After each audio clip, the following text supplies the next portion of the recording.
Bonsoir mesdames, j'espère que vous allez bien, j'espère que vous êtes en pleine préparation de la fête de Pessah. Bon, la fête de Pessah est très spéciale, les mains dans l'eau et le repassage, la Bdika, le recherche de Hametz. Mais il faut savoir que grâce à cette fête-là, nous allons passer une très bonne fête, tous ensemble, chacun chez soi, Be'ezat Hashem. Il faut savoir que chaque chose qu'elle se fait avec fatigue, elle réussit à la fin. Vous savez, lorsque quelqu'un gagne au loto, de la même façon qu'il a gagné cet argent, qu'il n'a pas travaillé pour la gagner, il peut aussi la perdre. Je connais plein qui ont gagné de l'argent facile, ils ont tout perdu. L'argent gagné difficilement, avec effort, elle reste. Mes amis, il y a certains rabbins qui disent que Adam Arishon, je crois moi aussi je l'ai dit une fois, si je ne me trompe pas, je l'ai dit. Adam Arishon, lorsque bon Dieu l'a créé, il avait tout gratuit. Il était un homme intelligent, sage, prophète. Il avait une femme à côté, il n'avait pas besoin de chercher, il n'avait pas de belle-mère. Alors, tant pis pour lui. Il n'avait pas de belle-sœur, elle aussi. Sa femme, Hava, elle n'avait pas de beaux-parents, elle n'avait pas de belle-mère, elle aussi. Elle était heureuse et contente.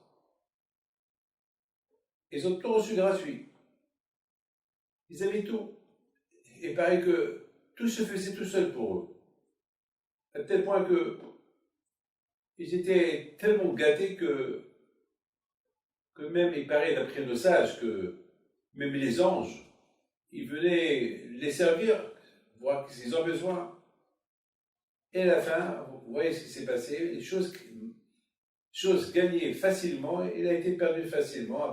Après quelques temps, ils ont tout perdu, ils ont été jetés de Gan Eden, et comme Hachem, il a dit à Adam, parce que tu as fauté, je t'ai dit de ne pas manger du fruit, le fruit interdit, tu l'as mangé, alors à la sueur de ton front, tu mangeras le pain, et à la famille dit, à partir de maintenant, tu vas être Nida, et etc., etc., etc. C'est la raison pourquoi chaque vendredi, ça peut bombarder à la maison, chaque vendredi, parce que le vendredi, il faut bien se méfier, il faut se méfier de ne pas, le Satan, le Tzara, est très fort le vendredi. En général, le vendredi, c'est le jour où il y a les guerres. Tous les divorces, ils peuvent commencer par un vendredi après-midi. Parce que le Satan est très fort. Le Satan, il pousse l'homme à s'énerver, il pousse la femme à s'énerver. Et si le mari, il vient, Baruch Hashem, ils ont passé un bon vendredi, alors le soir, il vient, il chante à sa femme, et chez Hayil, etc., Shalom Aleichem, et il rentre avec un bon sourire, etc. Mais s'il a résisté le vendredi. Vous savez que le vendredi, c'est le jour qu'Adam Arishon il a fauté lui et Hava. Donc, c'est tout à fait normal que le vendredi, il y a toujours des problèmes. Et le Shabbat, c'est le jour qu'Hachem il a pardonné à Adam Arishon pendant 24 heures. Il n'a pas puni, il a pardonné pendant 24 heures. C'est après samedi soir qu'il a été jeté de Gan Eden. Donc, pour vous dire que Adam Arishon aussi, il a été puni. Pour vous dire que la chose qu'on va acquérir facilement, on va la perdre facilement. Mes amis, je me suis toujours posé la question, pourquoi Pessah? Aujourd'hui, par exemple, on sent Pessah dans les rues, on voit toute la marchandise de Pessah qui arrive. Baruch Hashem, on a fait les paniers de Pessah cette semaine. Baruch Hashem, on a donné des milliers ici en Israël. Et Baruch Hashem, il fallait voir les gens qui étaient contents de prendre ces paniers de Pessah, que chaque panier pesait pas mal, 20 kilos, 22 kilos. C'est pas mal dans ces paniers-là. Il y avait vraiment. Mais il fallait voir le sourire et la joie avec quoi ils ont pris ces paniers. A priori, il y a du tout là-bas. Mes amis, Pessah est une fête très spéciale. Et on nous demande qu'il ne faut pas qu'il y ait du Hametz à la maison, il faut le rechercher. C'est la guerre au Hametz. C'est la guerre au Hametz. Je me suis toujours posé la question, mais pourquoi cette guerre de Hametz? Est-ce qu'Hachem ne pouvait pas, par exemple, nous dire, bon, ça va, manger la galette? Mais pourquoi la guerre au Hametz? Hachem, il veut qu'on ait des maisons propres. Pourquoi ma maison est sale? Surtout moi, je suis très pointilleux dans la propreté. Moi, tous mes vêtements, ils sont bien placés. Vous savez, et même beaucoup des fois, j'ouvre les armoires de mes filles et de mes garçons, voir comment ils arrangent, et je les grande. Et c'est pas comme je veux, je les grande, je m'en fous. Mais pour vous dire, mes amis, que Pessah, c'est quoi? Pessah pour la propreté, mais toute l'année, la maison est propre. Non. Hachem, il veut qu'on reçoit la Torah avec préparation. Ça veut dire qu'au moment que je nettoie la maison, et je fais la petite hametz, et je frotte, etc., en même temps, je prépare mon corps aussi. Vous savez, il y a une chose que vous ne voyez pas. Je veux vous le dire. Vous ne voyez pas ce qui se passe dans le ciel. Vous savez, vous les femmes, au moment que vous êtes en train de cachériser chez vous à la maison, vous savez, Akadosh Baruch Hu, il est en train de vous cachériser à vous-même. Il est en train de cachériser vos maris, vos parents, vos enfants. Il est, s'il y a une gezerah, vous savez, la sueur du front d'une femme, lorsqu'elle travaille, et la pauvre, elle est fatiguée, et malgré tout, elle fait ce qu'elle fait pour Pessah, Akadosh Baruch Hu, il lui pardonne. Les choses qu'elle demande, Hachem, il lui donne. Il faut avoir les moyens, mais c'est comme ça. Justement, mes amis, pour les hommes aussi, les hommes, il ne faut pas qu'ils croisent les bras et s'asseoir. Non, il faut qu'eux aussi ils font quelque chose. Il faut. Mais ça, c'est pas du nettoyage, c'est pas que pour la femme, pour les hommes aussi. La fête de Pessah, le nettoyage de la fête de Pessah, c'est se nettoyer nous-mêmes, soi-même, pour se préparer à Shavuot, pour se préparer à Matan Torah. On se prépare dans les mots la pure temps. On est en train de se préparer pour une fête qu'on n'a pas connue. Une fête qui s'est passée il y a 33 ans. 3333 ans, on n'a pas vu, on n'a rien vu. Et on prépare cette fête-là, cachériser la maison. Tout ça qu'on sent l'odeur des Pessah. Ah, lorsque la fête de Pessah arrive, ouf, on voit la Baalat Habayit, madame, lorsqu'elle reçoit sa famille qui vient de la synagogue, et les reçoit, parce que malheureusement l'année dernière, on était seuls cette semaine, si Dieu veut, chacun va fêter sa fête en famille, au Hachem, donc, elle va avoir une satisfaction. Ce n'est pas une satisfaction de nettoyage de maison, que sa maison est brille, non, parce qu'elle brille. Et lorsqu'elle brille tout le monde avec elle. Lorsque sa femme est bien, tout le monde est bien. Lorsque sa femme n'est pas bien, personne n'est bien. Vous savez, mes amis, il y a quelque chose de magnifique qui s'est passé comment ça s'appelle, il y a un rabbin qui est parti voir le Steipeler, un grand tzaddik. Il a dit, Rabbi, j'ai un problème. Je commence à oublier ma Torah, alors qu'avant, je connaissais toute la Torah par cœur, je connaissais tout. J'avais un don, ce que je lis, je le tiens, je le retenais. Et soudainement, j'oublie tout. Rabbi, qu'est-ce que je fais? Donne-moi une bracha, donne-moi un conseil, donne-moi quelque chose pour faire. Vous savez ce que l'a dit le Steiper là, à la Shalom? Il a dit, je ne voudrais pas être comme toi. Si je te fais une bracha, ça s'appelle une insulte. Je préfère te dire que reste comme ça. Rabbi, j'ai vu le professeur de la bracha, vous m'insultez. Il a dit non. Parce que tout ce qu'on acquiert gratuitement, on le perd gratuitement. Tu es né intelligent. Tu n'as pas eu tu n'as pas bossé, tu n'as pas étudié, tu n'as pas fait des efforts pour comprendre la Gemara. Alors tu l'as perdu, donc tant pis pour toi. En même temps, je te donne un conseil, commence à étudier, commence à utiliser ta tête, et tu vas voir comment tu vas te retenir. Mes amis, Pessah, ça demande la savlanut, on dit en hébreu, la patience. La patience. Donc des fois ça peut arriver, vous allez nettoyer un endroit, et voilà le mari, le monsieur il arrive, avec sa djellaba, il veut prendre une bourra, et vous allez à un endroit, peut-être il va même prendre un morceau de pain, ça me la note. C'est pas peine de gâcher parce que Satan, il est là. Hein. Il faut savoir une chose, mes amis, que les Juifs, ils sont partis en Égypte pour réparer, écoutez bien, la faute de Adam Arishon. Ici, les Juifs, ils n'auraient pas fait le veau d'or une fois qu'ils ont quitté l'Égypte. Ils n'auraient pas fait le veau d'or, Mashiach serait déjà venu.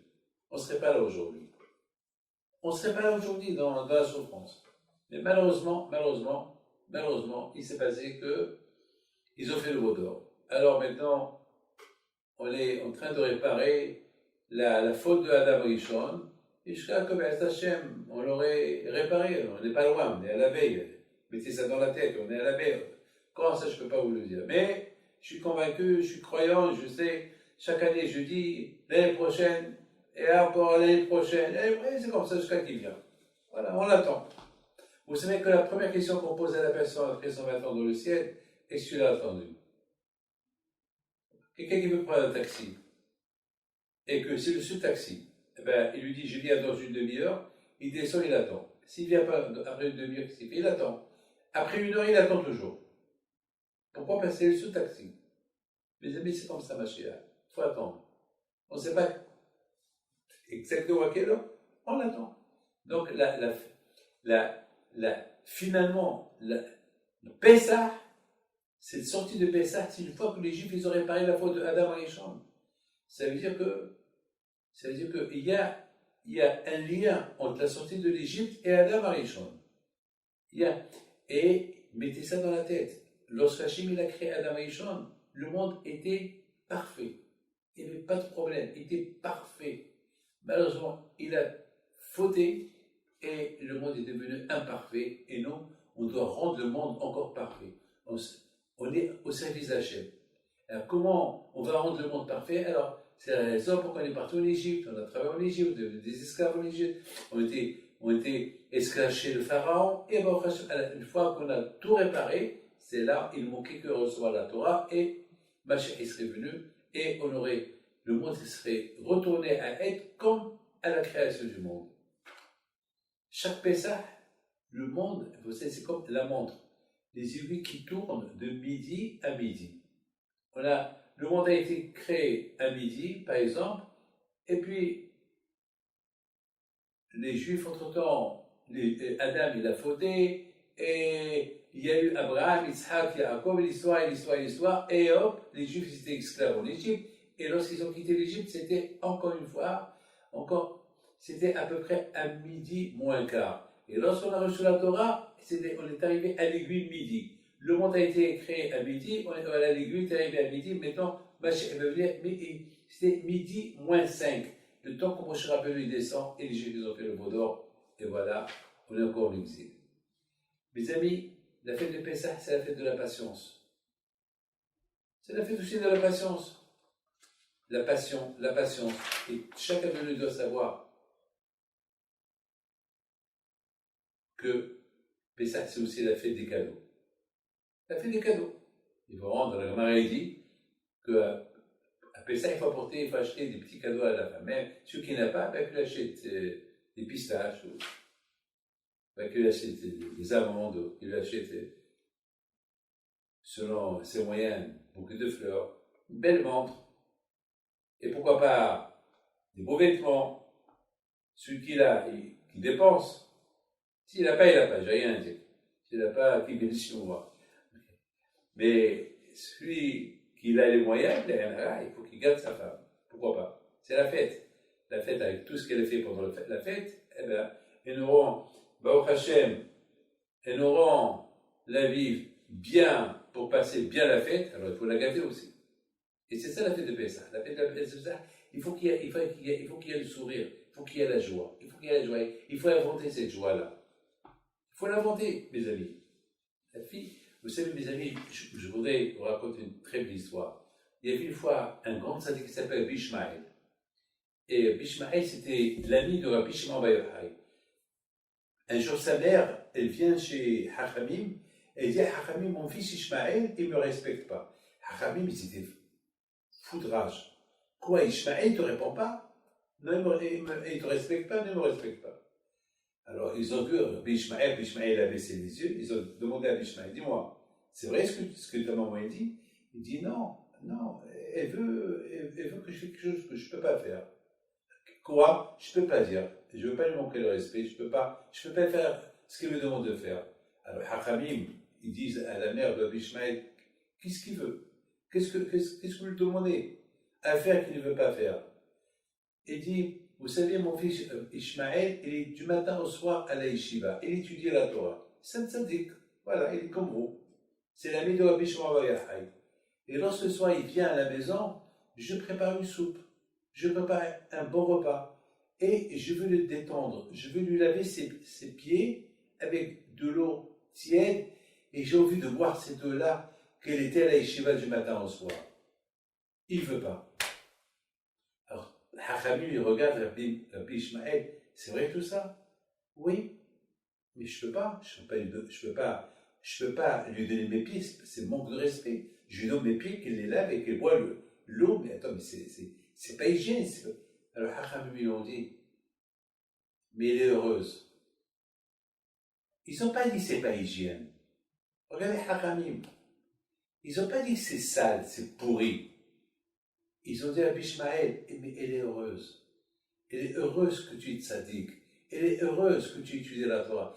Sa satisfaction, c'est de boire de l'eau avec laquelle elle t'a lavé les pieds. Tu peux le faire. Mais après, c'est de Hachamim. Ne demande pas ça à ton fils parce que... Mais, si vraiment tu insistes, alors il est obligé de te donner l'eau de ses pieds. C'est de la folie, ça. Regardez cette maman, comment elle était heureuse. Pourquoi que Bishmon Baïhaï est arrivé comme ça?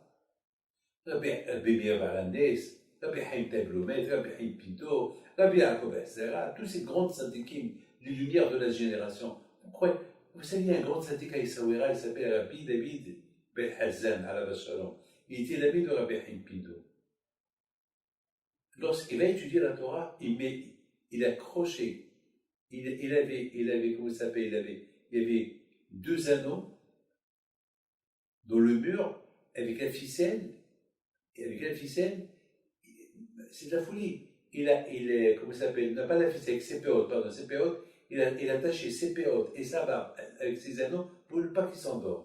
Et sa femme était à côté pour ne pas que lui s'endorme. C'est de la folie, c'est des femmes qu'on ne peut pas imaginer.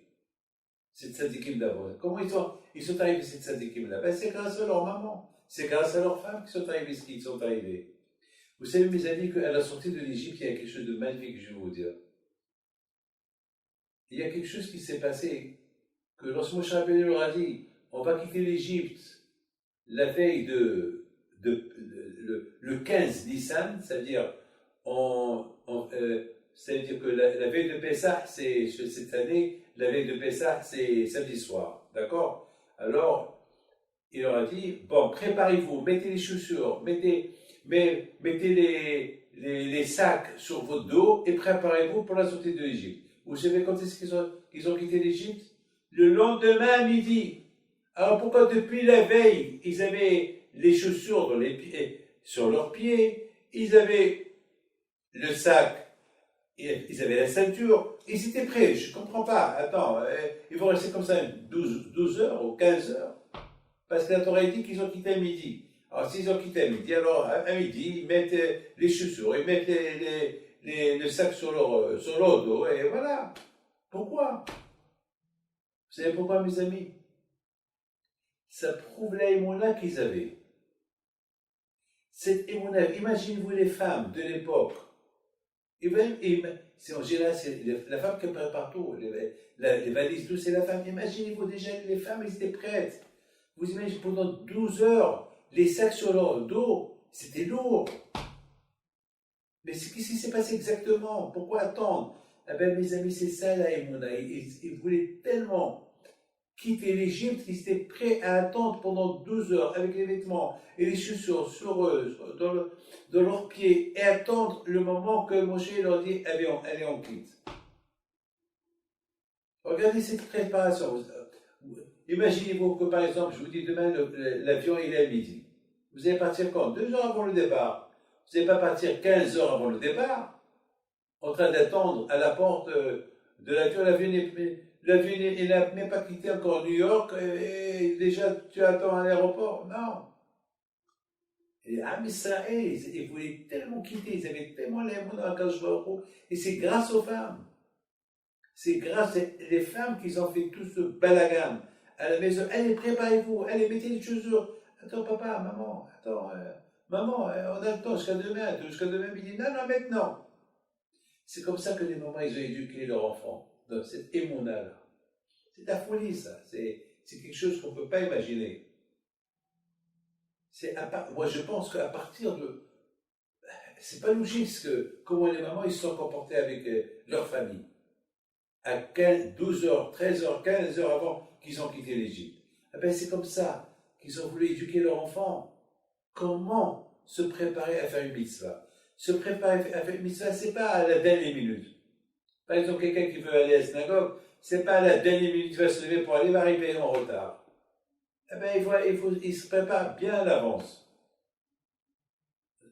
C'est moi,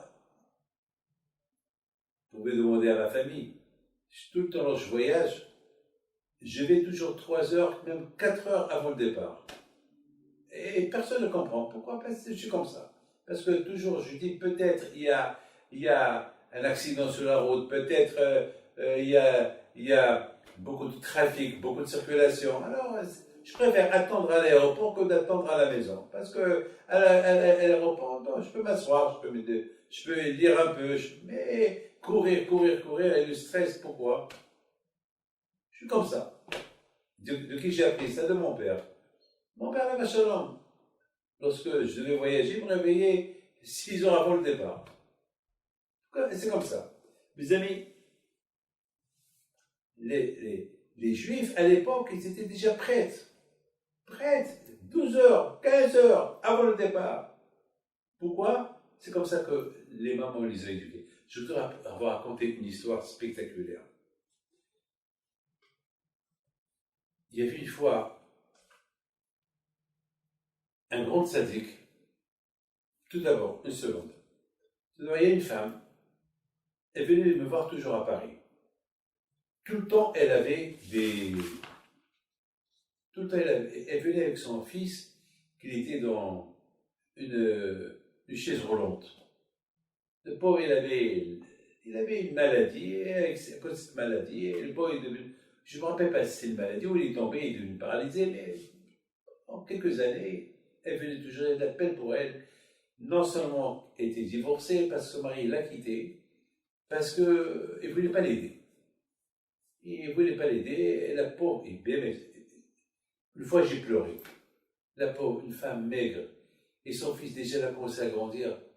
La pauvre, toute une vie comme ça, et combien, et qu'est-ce qui va se passer? Elle est seule, il est seul, la pauvre, elle venait, j'avais le boule à la gorge, tout le temps j'avais de la peine pour elle. Et une fois, je lui dis, madame, je vais te raconter une histoire. Je lui dis, une fois, il y avait un grand tzaddik qui s'appelait Rabbi Yohanan. Ce Rabbi Yohanan était très beau. À tel point que les Hachamim, ils ont dit, une fois, ils lui ont dit, mais tu n'as pas peur que les gens te font un hara parce que tu es beau? Il leur a dit, moi, je ne crains pas la hara, j'étudie la Torah me protège. Et en plus, je pense que je suis le petit-fils de Yosef Hatzadik, donc je n'ai pas peur. Non. Une fois, Rabbi Yohanan, il va voir Ben Hazar, un ami à lui, qui était malade, il est parti lui rendre visite. Et Rabbi Yohanan, il lui dit, alors, tu es malade? Il a commencé à pleurer. Il a dit, oui, je suis malade, et la yeshiva, elle me manque, et je suis, la pauvre ma femme, elle s'occupe beaucoup de moi, et voilà, je suis malade. Il lui dit, Hablan yadir, donne-moi tes mains, élève-toi. Rabbi Yohanan était un grand tzaddik. Il a voulu lui guérir avec cette phrase-là. Hablan yadir, donne-moi tes mains. Et Rabbi Hazar a commencé à pleurer. Alors, Rabbi Yohanan lui dit, pourquoi tu pleures? Parce que tu es malade, voilà, je suis venu te guérir. Parce que il demande de l'argent, je te paye, je te donne l'argent que je veux. Ah, parce que tu as des problèmes avec tes enfants qui sont fatigués, alors je vais prier pour eux. Il a dit non, je pleure parce que tu es tellement beau et un jour, malheureusement, tu vas quitter ce monde et ton corps, tu vas être défiguré dans la tombe. Alors puis Hannah a commencé à pleurer. Elle a dit oui, pour ça, oui, il faut pleurer. Alors maintenant, à quoi ça sert de pleurer? Voilà, on est vivant. Tant qu'on est vivant, on profite de la vie, on fait des mitzvot, et de toute façon, lorsqu'on va mourir, on va aller à Gan on va aller au paradis. On a travaillé, on n'est pas comme Madame Arichon qui a reçu tout gratuit. Nous, on a bossé, on a travaillé. Mes amis, les Juifs en Égypte, c'est grâce aux travaux forcés qu'ils ont reçus, qu'ils ont travaillé en Égypte, c'est ça le mérite qu'ils ont eu de recevoir la Torah plus tard et d'être dur. Le Juif, il est dur. Le Juif, il est très dur. Parce qu'avec tellement qu'on a souffert en Égypte, donc on a cette tendance on est dur, parce que on a accepté tous les coups que les Égyptiens nous ont donnés en Égypte, on les a acceptés. Jusqu'à maintenant, on est très dur, on est très très dur, Baruch Hashem. Et être juif, c'est pas facile, c'est très dur. Et Baruch Hashem.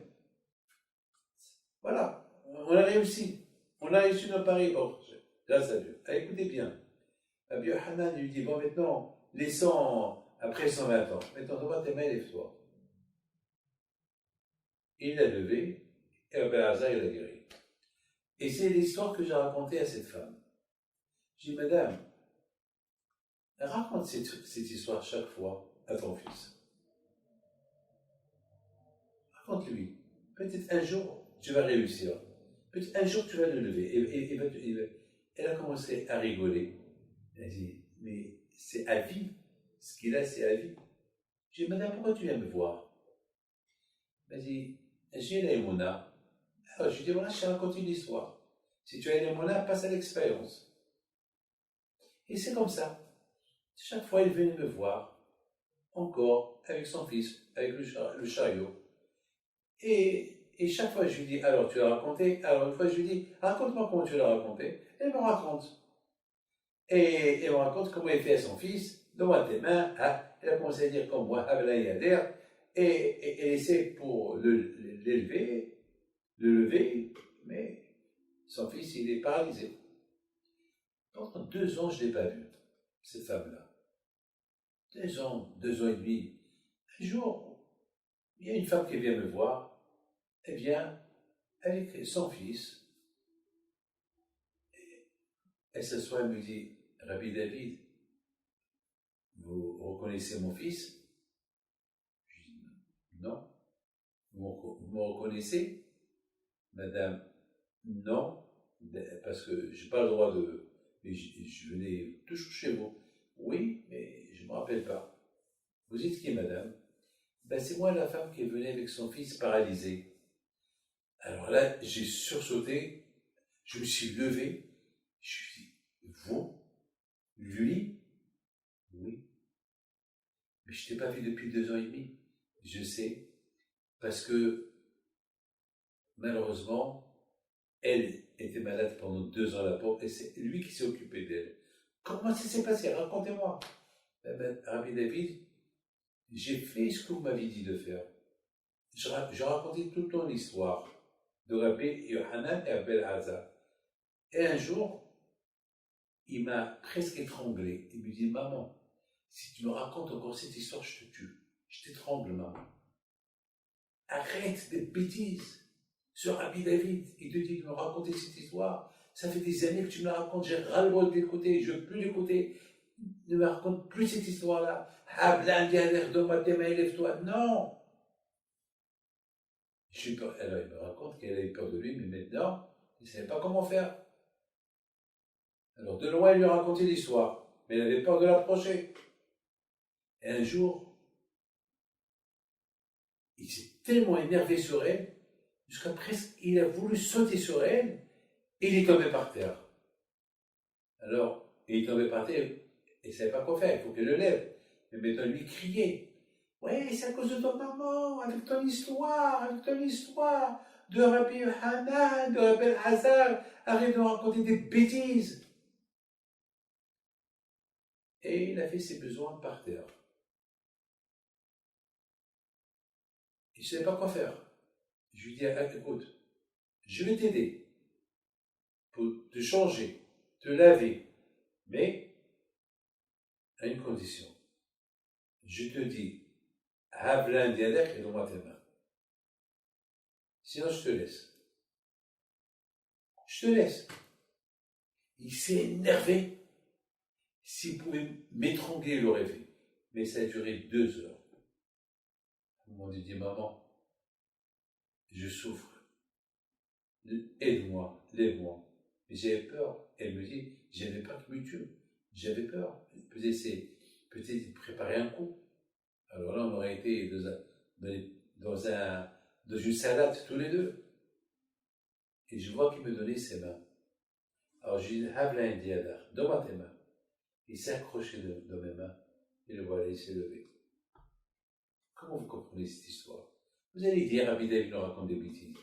Eh bien, mes amis, n'oubliez pas, il y avait Karatem Souf. On croit les 10 plaies que Hachem a porté en Égypte. Oui ou pas? On croit à ça. Alors, si vous croyez à ça, croyez à mon histoire. Et c'est pas moi qui ai élevé ce monsieur-là, c'est sa mère. L'aïmouna qu'elle avait, sa mère. Moi, j'ai simplement raconté l'histoire, c'est tout. Mais c'est pas moi qui ai fait ça, c'est pas moi qui ai dit, c'est pas moi qui ai fait le miracle, c'est la femme, la madame, l'aïmouna qu'elle avait, c'est elle qui a fait le miracle, c'est elle. Mes amis, il faut savoir une chose, le monde, il tient grâce à la femme. Il faut être réaliste, qu'on veut ou qu'on ne veut pas. Il faut être, vous savez que lorsque Mashiach va venir, Hachamim me disent que les hommes ils vont ressusciter, et la Gemara dit, et les femmes? Ah, les femmes? Bien sûr qu'ils vont ressusciter. Alors la Gemara dit, mais tu as dit qu'il n'y a que les hommes qui vont ressusciter parce qu'ils ont étudié la Torah, et les femmes qui n'ont pas étudié la Torah ne vont pas ressusciter. Bien sûr qu'ils vont ressusciter. Pourquoi? Parce que c'est à cause des femmes que leurs maris ils étudient la Torah. Parce que c'est à cause des femmes qu'il y a la religion dans la maison. C'est à cause des femmes qu'il y a la famille juive, la pureté dans la maison. C'est grâce à voilà. Donc ça veut dire que nous, les hommes, c'est grâce à nos femmes qu'on va ressusciter. Voilà, ça veut dire que nous, on est ouais, avec tout ce qu'on fait, on est zéro. C'est-à-dire, on est zéro. Ça veut dire que c'est eux. Ah ben oui, c'est eux. Il faut être réaliste, c'est la vérité, et c'est comme ça. Si vous voulez être une femme, c'est votre problème, et c'est comme ça. Les femmes, ils ont ce mérite-là. Vous savez que j'ai été très loin. J'étais très très loin de ce que je vais vous dire ce soir. Je peux même vous dire que grâce aux femmes, les hommes, ils ont reçu la Torah. Eh oui. Alors là, vous êtes en train de dire, Rabbi David, il est pour la femme ce soir. Et qu'est-ce qu'il a dans sa tête pour nous dire que c'est grâce aux femmes que les hommes, ils ont reçu la Torah? Ben oui. Pourquoi? Parce que les hommes en Égypte, ils étaient déprimés. Ils avaient ras-le-bol. Ben, c'était les femmes qui les ont consolés. C'était les femmes qui venaient chez leur mari. Alors que les femmes aussi, c'était des ouvrières, et c'était des esclaves des pauvres. Ils venaient consoler leur mari. Ils donnaient à leur mari la force de résister, la résistance, de résister. Ils prenaient des risques aussi tomber enceinte. Parce que beaucoup des fois, ils tuaient leur enfant. Mais eux, ils ne sont pas arrêtés. Ils ont pris des risques. Donc, toute cette génération d'hommes qu'il y avait, ben, c'est grâce aux femmes. Et ça veut dire, automatiquement, ces hommes qui ont quitté l'Égypte pour recevoir la Torah, c'est grâce à cette méthode des femmes de consoler leur mari, eh ben, c'est ça qui a fait qu'ils ont résisté jusqu'à le jour qu'ils ont quitté l'Égypte pour recevoir la Torah. Donc, c'est pour ça Hachem il a dit à Moshe Rabbeinu, avant que Hachem ait donné la Torah, il a dit, parle aux femmes gentiment, aux hommes, tu leur donnes sur la tête. Comme ça nous sagidisent. Et Hacham ils disent pourquoi? Parce qu'ils disent, ce sont les femmes. C'est pas peine de leur crier. C'est facilement. Tu leur dis, ils vont accepter. D'ailleurs, on voit dans la Torah que les femmes, aucune femme, lorsque les Juifs ils ont fait le veau d'or, les femmes, ils n'étaient pas pour le veau d'or. Lorsque les Juifs ils ont critiqué Israël pour ne pas aller en Israël, eh ben, les femmes, ils n'ont pas critiqué. Quand ils ont fait la guerre à leur mari, il n'y a aucune femme qui est morte dans le désert. Ils sont tous rentrés en Israël. Vieilles, ils sont rentrés en Israël. Les amis, c'est comme ça. C'est ça le pouvoir et la force de la femme. Mes amis, je voudrais vous dire, Stam, je voudrais vous dire quelque chose. Il y a un tzaddik que j'adore. Il s'appelle Rav Shach. Je l'adore. Chaque fois que je lis l'histoire, lui et sa mère, je pleure. il nous raconte, une fois il a raconté, Rav il est mort à l'âge de 107 ans, un grand sadique. Une fois il a raconté dans un cours à lui, il a dit, si je suis ce que je suis, c'est pas parce que j'ai cherché à être ce que je suis. Si je sais ce que je suis, c'est grâce à ma mère. Il raconte, il a dit, une fois il neigeait. Il y avait presque 1 mètre de neige, il neigeait. Et ma mère, elle voulait qu'on va au Heder, elle voulait qu'on va à l'école juive. Mais la pauvre, elle n'avait pas des manteaux, on était 7 garçons. Il n'y avait pas, on était très pauvres. Et c'était une année où jamais on a eu, il faisait autant froid que cette année là-bas. Et la pauvre, ma mère, qu'est-ce qu'elle a fait? Elle a enlevé son manteau, elle l'a mis à mon grand frère. Elle l'accompagne à l'école, elle retourne. Elle met le même manteau à un autre, elle l'accompagne, elle retourne. Jusqu'à moi qui étais le premier, elle m'a couvert avec son manteau. C'est-à-dire, la pauvre, elle a fait 14 fois aller-retour, 14 fois aller-retour, pour que nous, on puisse étudier la Torah. Chaque fois, je pense que ma mère, elle a fait, je ne peux pas l'oublier. Amri Menchak et maman. Jamais je peux oublier ce que maman, elle a fait. Mes amis, dans quelques jours, c'est la fête de Pessah. Et dans la fête de Pessah, on mange le maror et la matzah. Hamatzot omorim yochlu. On prend la matzah, on met avec le maror. Le maror, il est amer. Pour se rappeler, le pa'azim qu'on a mangé en Égypte, et de se rappeler la souffrance, l'amertume qu'on avait en Égypte. Le maror, c'était amer. Matzot, c'est les mitzvot. Maror, c'est tout ce qui est amer, les souffrances. Les mitzvot que Hachem nous a donnés, qui ne sont pas faciles. C'est la souffrance. Beaucoup des fois, faire le Shabbat, Nida, tous ces mitzvot, c'est... Et beaucoup des fois, on a des difficultés, parfois on est malade, et c'est des mitzvot à faire. C'est-à-dire que des mitzvot, c'est pas facile de faire. Entre vous et moi, on est tous d'accord que c'est dur d'être juif. C'est dur de respecter tout. On fait grâce à Dieu. Mais c'est dur, c'est pas facile. Mais vous ne pouvez pas imaginer, une fois qu'on commence à manger le vrai repas, c'est vrai, matzot morim, mitzvot, c'est dur à faire. Mais une fois qu'on les a mangés, on commence à manger le repas, l'agneau avec les truffes, avec la soupe, et les salades, et un bon verre. Ah, on est content. Ah ben mes amis, c'est ça. C'est mieux qu'on mange matzot et umrorim avant le repas que de manger un bon repas et manger matzot umrorim, et manger la matzah, le pa'azim et le maror. C'est mieux parce que lorsqu'on mange au début, on sait que ça, c'est la souffrance qu'elle est courte. Mais si on mange, après on mange le maror et le matzah, à Shemichon, ça peut être long.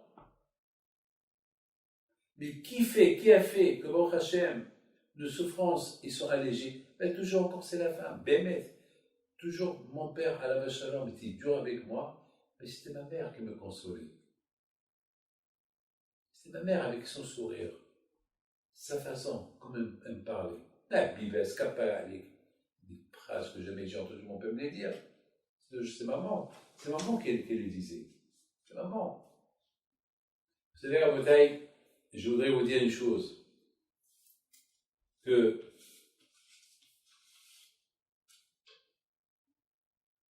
à l'intérieur de moi-même, je vis avec ma mère. Ses paroles, ses phrases, je vis avec ça. Je la parole d'honneur, je vis avec ses phrases, avec ses paroles d'amour, comme il nous a montré, d'un côté, papa était dur avec nous parce qu'il voulait nous éduquer pour être des rabbins plus tard, mais elle savait comment. Elle n'a pas manqué le respect à mon père, mais elle avait sa façon. Était très, très, très, très, très intelligente, comment, avec des phrases et des mots. C'est comme ça qu'elle nous a éduqués. Jusqu'à qu'il nous a rendu que jamais j'oublierai, par exemple, quand j'ai quitté le Maroc, lorsque j'avais 8 ans et demi. Mon père, il m'a dit, comme ça, avec deux phrases, va, tu vas étudier, et si Dieu veut, on va se voir. Quand, on ne sait pas. Et d'ailleurs, je l'ai vu 5, 6, 7 ans plus tard. Mais ma mère, non. Alors, on dirait que mon père s'est débarrassé de moi. Mais ma mère, elle pleurait jusqu'à la gare, à Casablanca. Jusqu'à que je suis monté dans le train, elle pleurait. Jamais j'oublierai lorsque, avec ses larmes, elle me disait au revoir. Je vous donne la parole d'honneur. À un moment donné, j'allais sauter du train et aller vers elle. Peut-être c'est ce qu'elle attendait, elle aussi, la pauvre. Mais je ne l'ai pas fait. Pourquoi? Parce que je sais qu'au fond d'elle, elle veut que je vais étudier. Je sais qu'elle veut mon bien. Mais c'était une façon. Donc, mes amis, mesdames, grâce à vous, nous passerons un bon Pessah dans la joie. À vous de nous accueillir bien. Si vous voulez, si les parents, si vous, mesdames, vous voulez toujours être heureux et contents, aidez-nous à être, montrez-nous le chemin. Et on va gagner tous les deux. Nous, on va être contents et vous allez être contents. Et tout le monde va être content. Pessah, c'est la première fête juive. Pessah, c'est la fête de l'indépendance de chacun de nous. Pessah, c'est la fête de la propreté personnelle, physique et la maison aussi. Pessah, c'est la préparation de Matan Torah. Pessah, c'est la préparation du mariage entre le juif et la Torah. Alors après, a priori, lorsqu'on prépare un mariage, on est heureux, on est content. Vous savez, mes amis, il y a une fois dans la Gemara, il dit une phrase extraordinaire. Il y a vu une fois un grand tzaddik, ils ont commencé à discuter, c'est quoi tu as un problème, jette-le sur le bon Dieu. Parce que le problème que tu as, il vient d'Hachem. À lui de, moi, je ne veux pas ordonneur. Chaque fois que j'ai un problème, j'ai une seule adresse, le bon Dieu. Je lui dis au toi en moi. Il y a toi. Il est obligé de m'aider. Il est obligé. Il n'a pas le choix. Il n'a pas le choix. Sinon, pourquoi il m'a mis au monde? Pour se moquer de moi? Non. Mais parfois, je reconnais mes torts, mes raisons, mes fautes. Alors je dis, bon, Hachem, tu as raison. Mais alors je sens que Hachem, peut-être parfois, il veut me faire une punition, une correction, il veut me réveiller. Alors, je comprends. Et alors je vote, je sais que j'ai voté, donc j'accepte. Vous savez, à la Yeshiva, ils ont dit, mais t'as un problème, jette-le sur le bon Dieu. C'est pas tout le monde qui comprend ça. Vous savez, mes amis, qu'il y avait un grand tzaddik qui était dans le désert, il voit un chameau. Et sur le chameau, il y a une bosse. Alors, le rabbin, il dit au monsieur dans le désert qui était sur son chameau, il lui dit, je peux te poser une question? Il lui dit, oui. Il lui dit, pourquoi les chameaux, ils ont des bosses? Alors, le monsieur, il regarde, il lui dit, mais toi, tu es barbu, toi, tu es rabbin, toi. Il dit, oui, je suis rabbin, mais je ne connais pas la raison. Il dit, ah bon?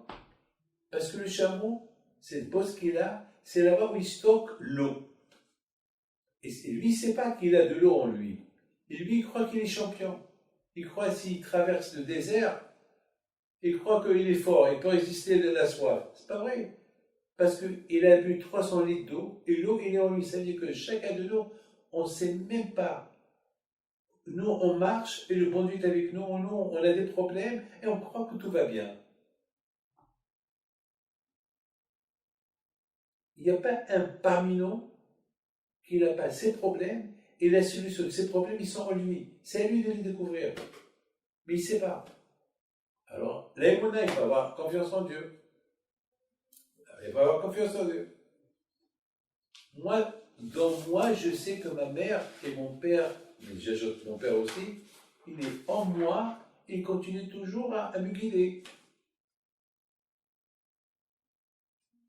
Il y a, mes amis, je vous raconte une histoire spectaculaire, une histoire, c'est pas vraiment dingue cette histoire que je vais vous raconter. Vous savez, il y a quelqu'un qui vient chez moi, il veut marier sa fille, il n'a pas d'argent, il habite à Créteil, à Paris, à Créteil. Et cette histoire s'est passée à la rue du Plateau, il y a quelques années. C'est une histoire qui m'a marqué.